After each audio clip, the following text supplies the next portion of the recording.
Hi Pop-Tarts, back for our Quarantine Read Aloud series. Today we are reading Chapter 4 of Roald Dahl's The Witches.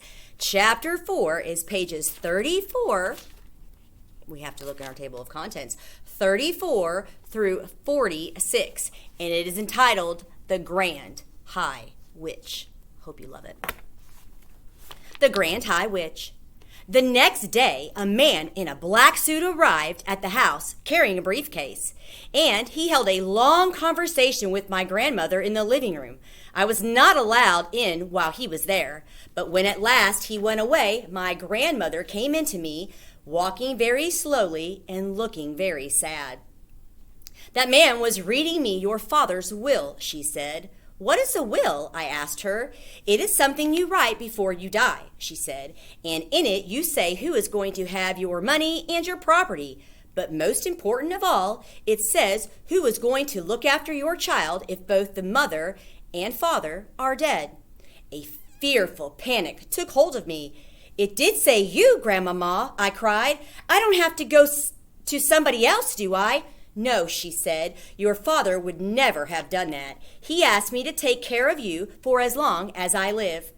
But he has also asked that I take you back to your own house in England. He wants us to stay there." "But why?" I said. "Why can't we stay here in Norway? You would hate to live anywhere else. You told me you would."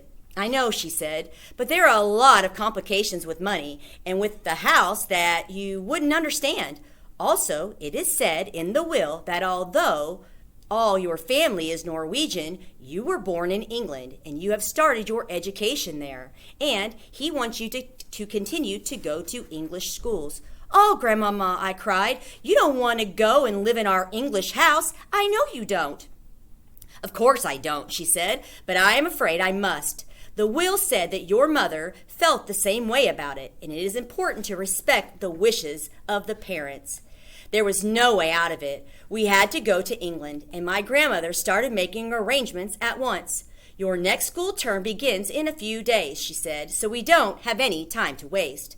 On the evening before we left for England, my grandmother got on to her favorite subject once again.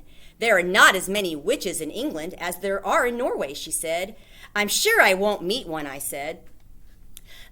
I sincerely hope you won't," she said, "because those English witches are probably the most vicious in the whole world."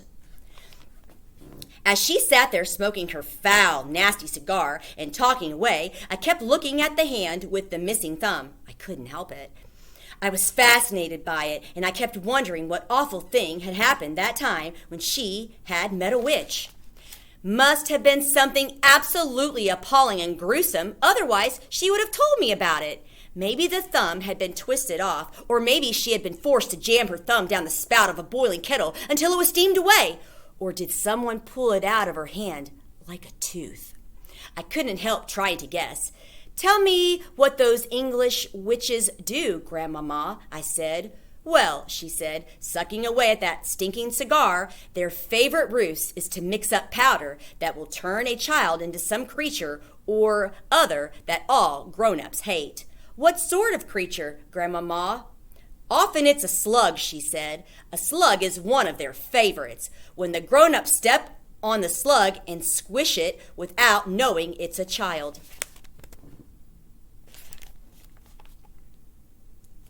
Knowing it's a child. Or it might, "That's perfectly beastly," I cried. "Or it might be a flea," my grandmother said. "They might turn you into a flea, and without realizing what she was doing, your own mother would get out the flea powder, and then it's goodbye you." "You're making me nervous, Grandmama. I don't think I want to go back to England." "I've known English witches," she went on, "who have turned children into pheasants and then sneaked the pheasants up into the woods the very day before pheasant shooting season opened." "Ouch," I said. "So they get shot?" "Of course they get shot," she said, "and then they get plucked and roasted and eaten for supper." I pictured myself as a pheasant, flying frantically over the men with the guns, swerving and dipping as the guns exploded below me. Yes, my grandmother said, it gives the English witches great pleasure to stand back and watch the grown-ups doing away with their own children. I really don't want to go to England, Grandmama. Of course you don't, she said, nor do I, but I'm afraid we've got to. Are witches different in every country, I asked.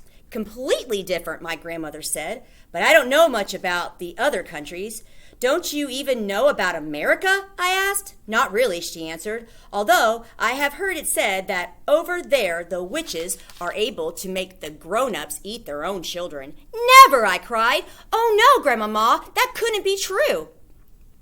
I don't know whether it's true or not, she said. It's only a rumor I've heard. But how could they possibly make them eat their own children, I asked. By turning them into hot dogs, she said. That wouldn't be too difficult for a clever witch. Does every single country in the world have its witches, I asked. Wherever you find people, you find witches, my grandmother said. There is a secret society of witches in every country. And do they all know one another, Grandmama? They do not, she said. A witch only knows the witches in her own country. She is strictly forbidden to communicate with any foreign witches. But an English witch, for example, will know all the other witches in England.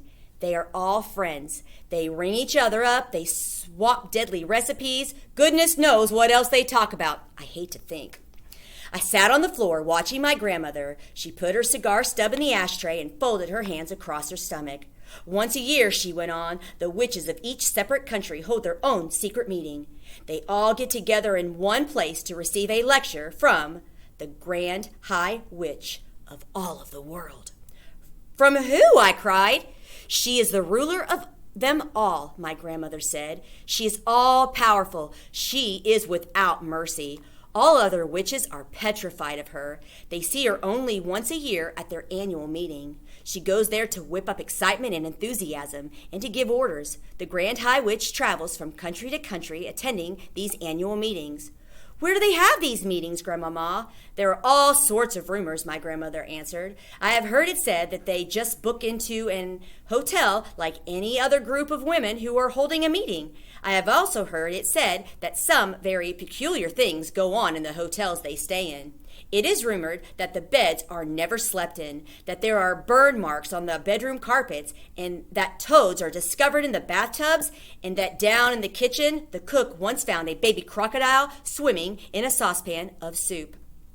My grandmother picked up her cigar and took another puff, inhaling the foul smoke deeply into her lungs. Where does the Grand High Witch live when she's at home? I asked. Nobody knows, my grandmother said.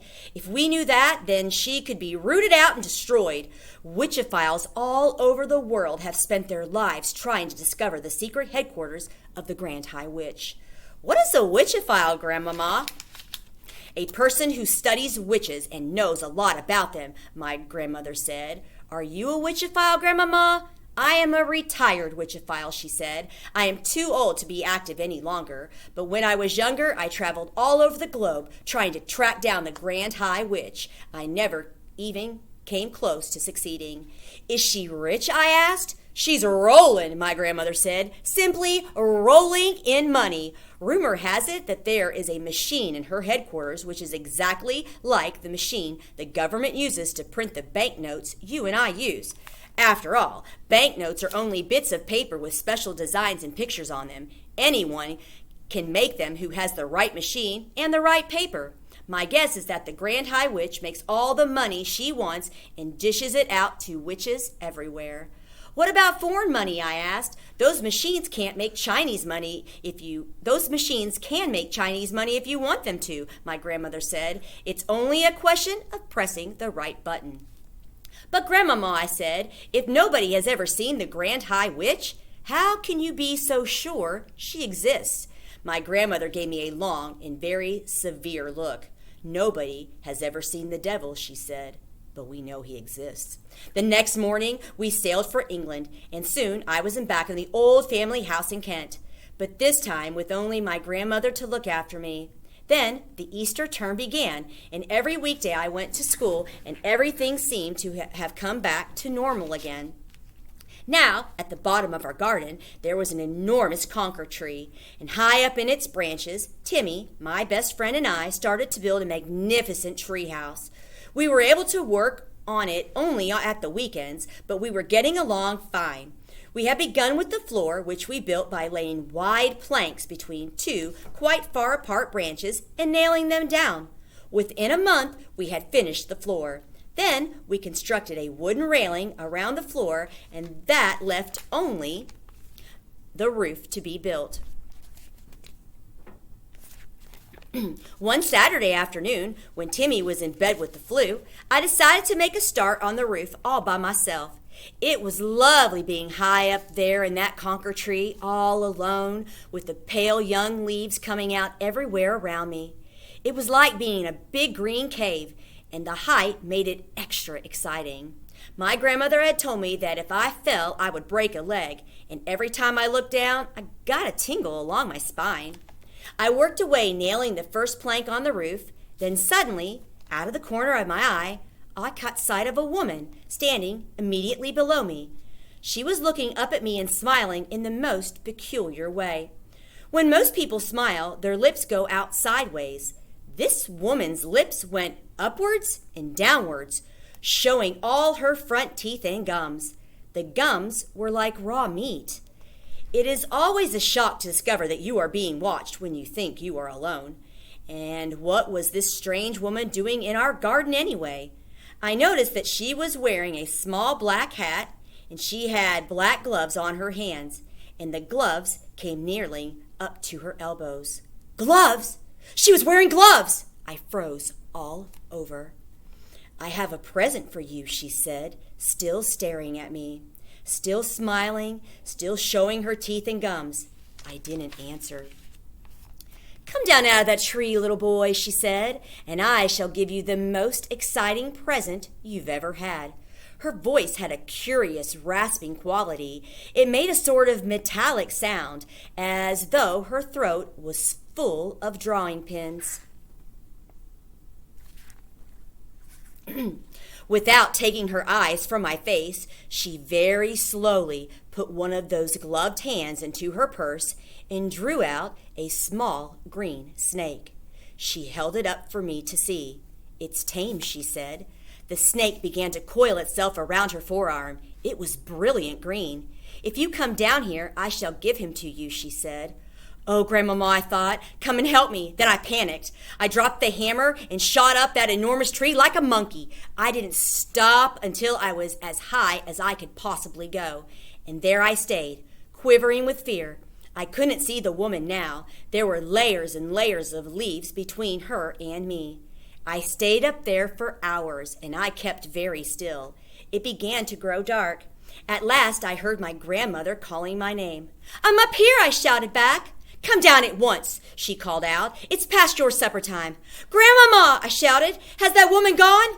What woman? My grandmother called back. The woman in the black gloves. There was silence from below. It was the silence of somebody who was too stunned to speak. Grandmama, I shouted again. Has she gone?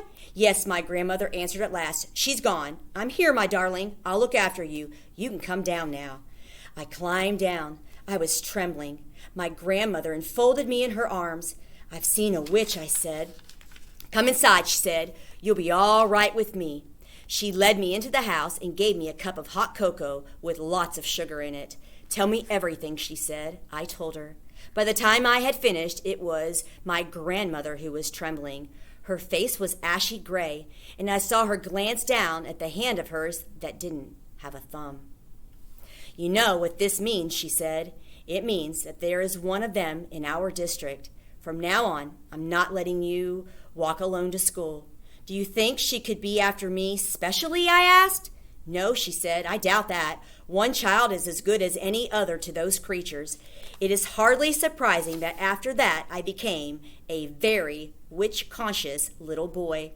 If I happened to be alone on the road and saw a woman approaching who was wearing gloves, I would quickly skip across to the other side. And as the weather remained pretty cold during the whole of that month, nearly everybody was wearing gloves. Curiously enough, though, I never saw the woman with the green snake again. That was my first witch, but it wouldn't be my last. And that's the end of that chapter. We'll see you back next time for summer holidays. Bye.